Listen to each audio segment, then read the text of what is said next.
There is nothing in the world quite like EVO. No esports tournament, no sporting event, no competition can compare to it. After all, there's no event in the world where everyone is a competitor, where everyone starts off on equal footing, where everyone gets a shot at goal. He's done it! Galil's done it! From the impossible consequences of being in the loser's bracket against a god like Daigo.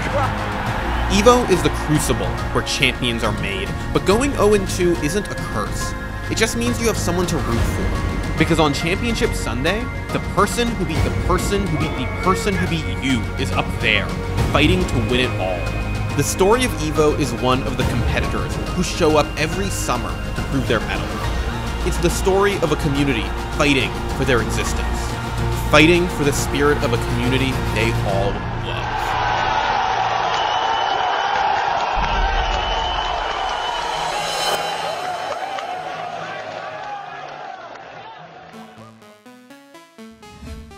EVO didn't begin as the massive 10,000 person juggernaut of a tournament that it's known as today. In the mid-90s, the North American fighting game community was spread out across New York, Northern California, Southern California, and the Midwest, but players rarely competed outside of their regions. Regional pride was strong though. Arcades made for intense, close quarters competition, and the best player in the arcade was a respected figure. They were rulers of their domain, and they were always looking to expand their kingdom to other arcades, and everyone wanted to take their spot. And you know, if someone showed up to your arcade that you had never seen before, your crew had to make sure that they beat them because they were invaders and everything like that, and so there was just a lot of talk. But people didn't travel much for fighting games back then. There was no professional scene, no significant prize pools. Occasionally one person went on vacation and ended up in another city's arcade and then returned home to either talk trash or admit defeat. That led to a lot of inter-regional trash talk on early internet message boards, without much of a way to settle the score. And there was a lot of shit talking that went on, right? So, at least, not until Battle by the Bay.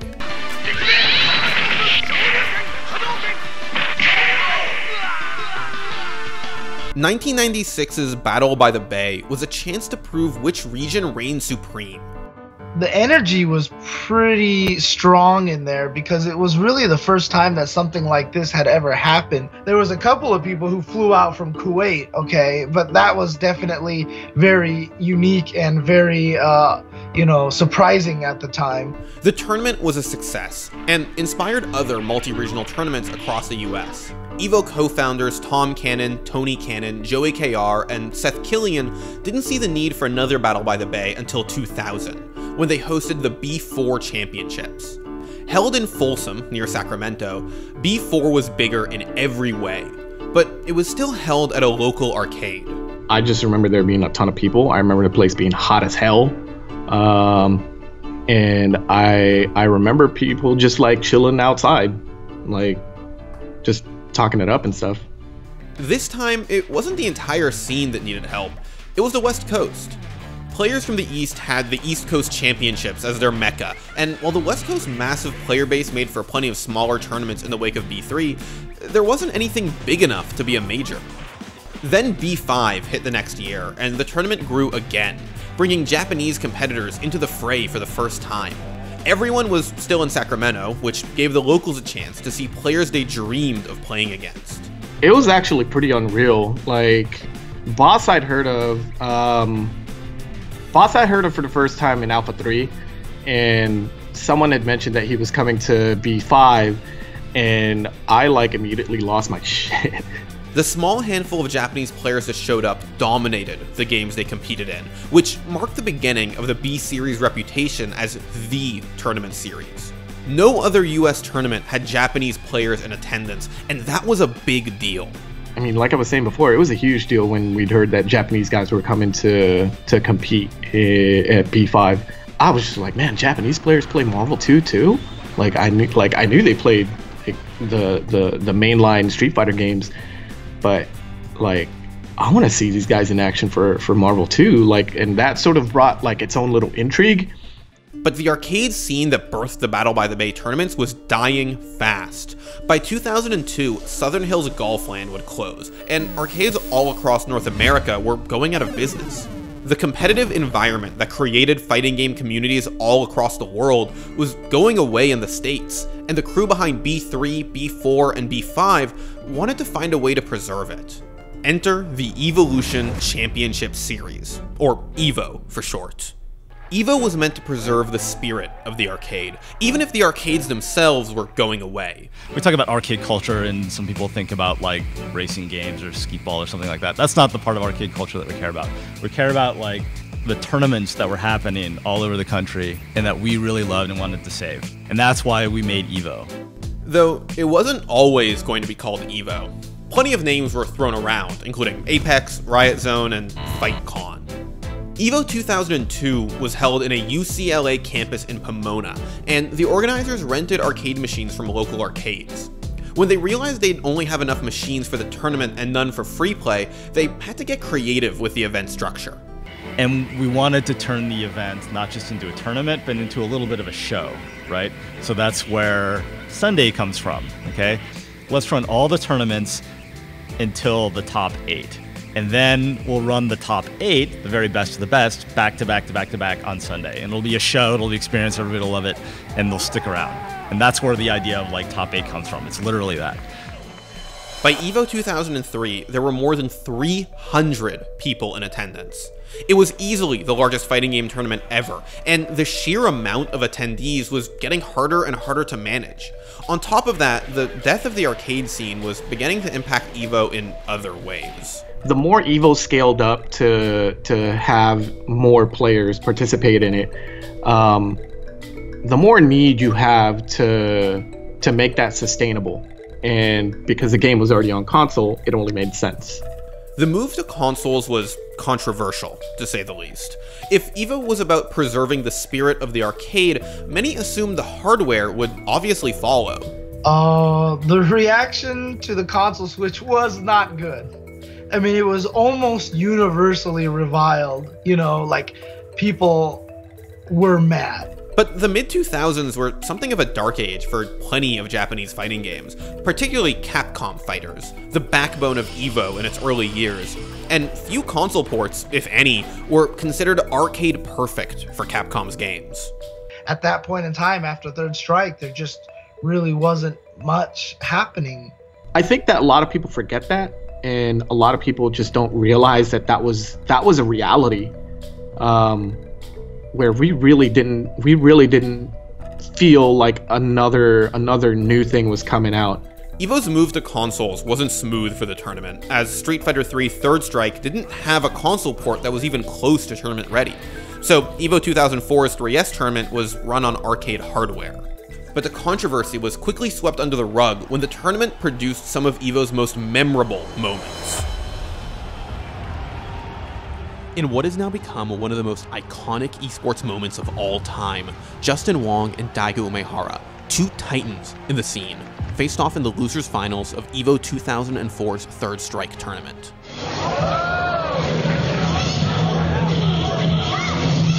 Justin took a commanding lead in the last round of the first game, and it seemed like he was going to go up a game in a key set. With Daigo's back to the wall, Justin bet that Daigo couldn't parry every hit of Chun-Li's Hoyokusen Super. He bet that Daigo couldn't execute 15 frame-perfect inputs in a row with all the pressure in the world on him.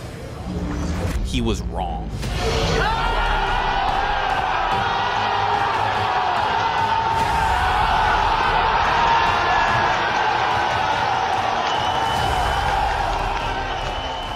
Daigo perfectly parried and punished Justin's super and won the round, then the game. You know, everyone kept talking about how great he is and everything like that, but the Daigo parry was that one moment where it happened, and it happened in front of a bunch of people, and it was ridiculous. EVO Moment 37 was everything EVO was supposed to be. It was a display of pure skill, under immense pressure, with a crowd just inches away from the players. After that, EVO organizers and members of the fighting game community realized that things like EVO Moment 37, which went viral on a young YouTube, could turn EVO into an ambassador, helping to grow the fighting game community. Unprecedented level of Street Fighter ability shown here today.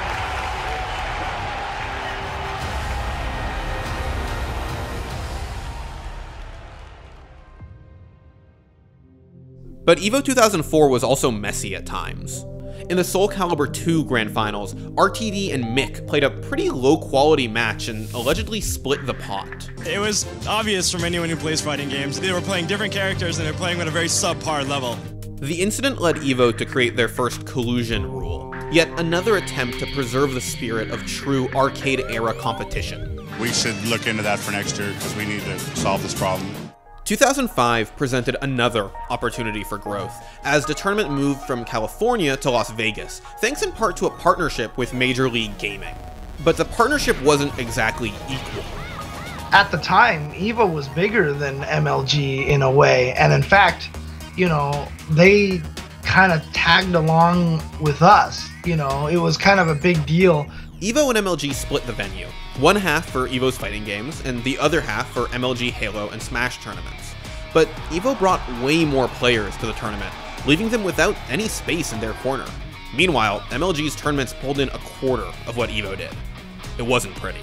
When Halo was at EVO, oh my god. They had Halo at EVO right in the middle of the ballroom, and after the Halo tournament, one of the Cannon brothers goes on the megaphone and goes, "We'd like to congratulate Team whatever." What was the team? I forgot. Team Liquid or some shit, right? Because they're the winners of the Halo tournament. And right when he said that, everyone in the whole room booed the shit out of them. And MLG has never partnered with EVO since. By 2006, EVO was big enough to get Capcom's seal of approval, and even a Toyota sponsorship that let the tournament go on the road with EVO East and EVO West. It also led them to include a racing game on the roster for the first and last time. When Toyota became a sponsorship, they wanted at least one like something to do with driving at EVO, so they wanted something, and so they basically picked Mario Kart DS because it was going to be an easy way to add that into the schedule. But at EVO East, the tournament hit a snag.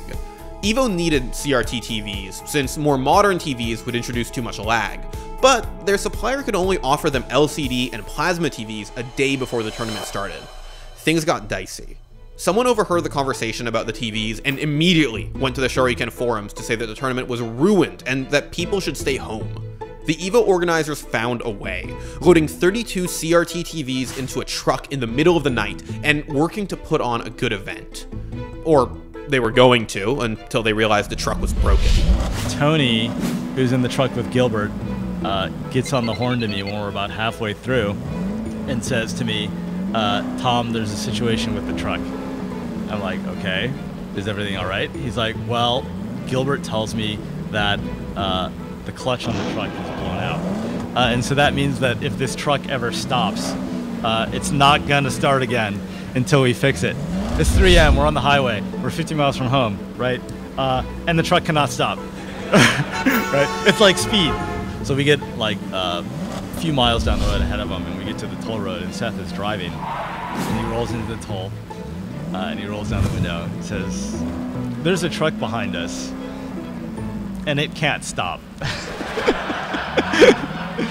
He's like, "It's not out of control.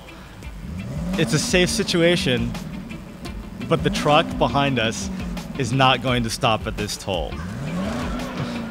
And the toll is like $2. He says, "Here's $20. This is for us and the truck behind us," right? And he doesn't even wait for a response. He gives the $20 and he just rolls up the window, and we just like, right, we go. Right? They rolled into the toll and they slowed down as much as they could. And as they're approaching the toll, Gilbert and the attendant sort of had this connection where their eyes locked, right? And the attendant was like, "Are you the truck?" And Gilbert was like, "Yes, I'm the truck," right? And they're getting closer, and then like the gate raises, right? And they go through, right? You know, we made it, right? So 2001 marked the beginning of Justin Wong's 4-year Marvel vs. Capcom 2 EVO streak that would go on to define Marvel at EVO for the rest of the decade. Justin won every EVO Marvel 2 tournament between 2001 and 2004. After that, he won 3 more in 06, 08, and 2010, MVC2's last year at the tournament. Justin Wong takes it. The first and last That's EVO Marvel Capcom 2 champion. Yeah, he seals it up. In that time, though, plenty of fighters attempted to match Justin's incredible run. In 2005, Duck Do, the first EVO Marvel 2 champion at B4, broke the streak by taking first place with some unorthodox spiral play.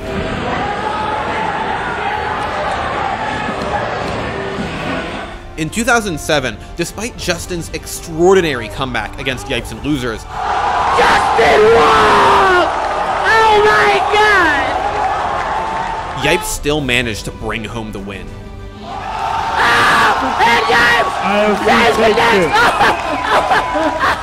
In 2009, Sanford Kelly, long considered to be one of the East Coast's finest Marvel players, brought down Justin in a grand finals to etch his own name into history.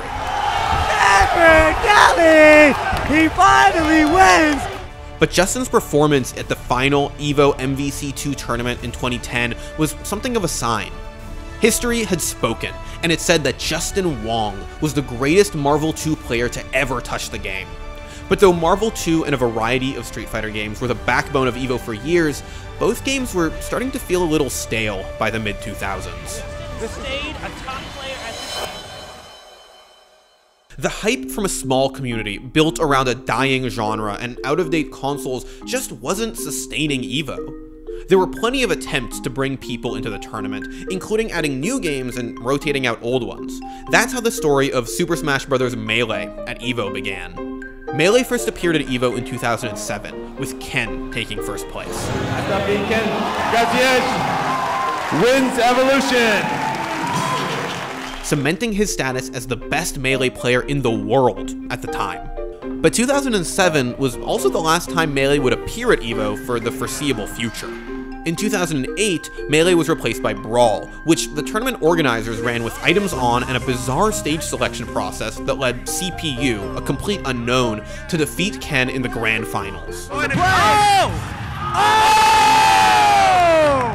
Let's talk CPU! Your Smash Bros. Brawl EVO 2K8 champion! Make some noise! The Brawl tournament soured plenty of Smash players on EVO, and neither game officially returned in 2009.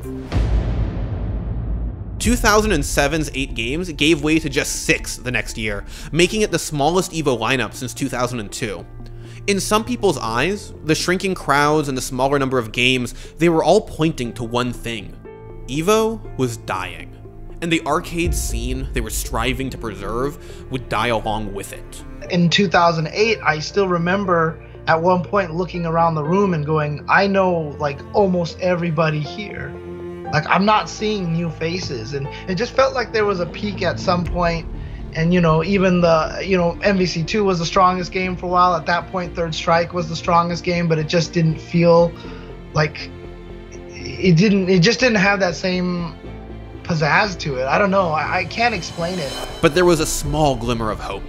At EVO 2008, Capcom gave fans a chance to play their first new fighting game in years, Street Fighter IV. Street Fighter IV had been announced months before, and had been available in Japanese arcades, but EVO 2008 was one of the first times that the North American FGC got their hands on the game that could save their scene. Street Fighter IV was designed to be a return to form, but more importantly, it was the first numbered Street Fighter game since 3S in 1999. It was proof that Capcom still cared about this community that was born out of Street Fighter II all those years ago. In fact, Street Fighter IV was designed to play similarly to Street Fighter II. It removed some of the more complicated mechanics introduced in Street Fighter Alpha and 3 in favor of more straightforward play, meant to encourage lapsed fans back into the fold.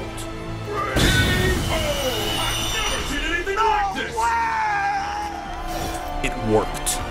EVO went from a few hundred players in 2008 to a 1,000 person Street Fighter IV bracket in 2009. It brought the scene back to life. I remember almost kind of sitting in that chair, jaw on the floor and just eyes wide open like, did this really just happen? It was the most insane experience that I had ever had, and probably only the second time in my life, the first time being the Daigo parry moment, that I sat down and I was like, this could be a thing. As soon as 2009 happened, I was like, no, this I can't go. I have to stay. I have to ride this out. In a perfect twist of fate, Daigo played Justin Wong in the first ever Street Fighter IV Grand Finals, calling back to their famous showdown 5 years earlier.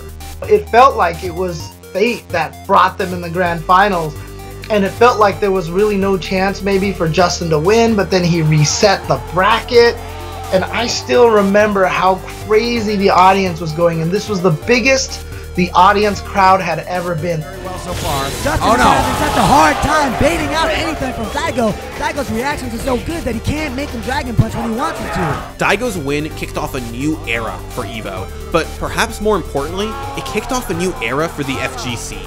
The quality of the match itself, the intensity of the set, and the thrill of being part of a 1,000 player bracket kicked the tournament into high gear. Thanks in part to Street Fighter IV, EVO has never looked back. It's grown, year over year, to unbelievable heights. But Street Fighter isn't the only reason EVO has gotten so huge. The tournament struggled through the hard times to come out on the other side, to a world where one game didn't have to carry the whole FGC. EVO 2009 was the biggest EVO yet, but things were just getting started.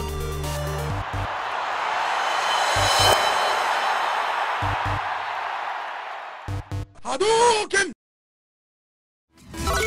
Continue. 9, 8.